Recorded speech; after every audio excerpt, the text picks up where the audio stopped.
Let's examine the concept of a 7-day ring closing challenge with both enthusiasm and a critical eye, because this approach embodies both the potential and the pitfalls of wearable fitness technology. The fundamental idea is sound.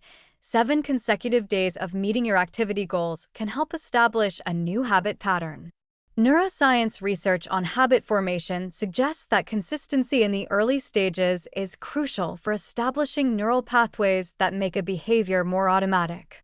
By committing to closing your rings every single day for a week, you're giving your brain a clear, unambiguous target. Breaking down daily goals into manageable chunks is genuinely helpful advice. The psychological burden of needing to exercise for an hour is much greater than telling yourself you just need to do 3 10-minute sessions. This approach leverages what behavioral scientists call chunking, and it reduces the mental resistance that often prevents people from starting their workout. The beauty of the activity rings is that they're somewhat flexible in how you achieve them. 10 to 15 minutes of walking, stretching, or light exercise all count toward closing your rings. This means you can adapt your activity to how you're feeling on any given day without abandoning the challenge entirely. Flexibility within structure is a powerful combination for behavior change. However, here's where we need to inject some serious caution. The mentality of close your rings every day, no matter what, can lead to problematic behaviors. Your body needs rest. Recovery is not the enemy of fitness, it's an essential component of it. If you're sore, fatigued, or showing early signs of illness, pushing through to maintain a streak can lead to injury or prolonged sickness. The 7-day challenge framework can also create all-or-nothing thinking. If you miss a day, you might feel like you've failed completely and give up entirely rather than simply starting a new 7-day streak.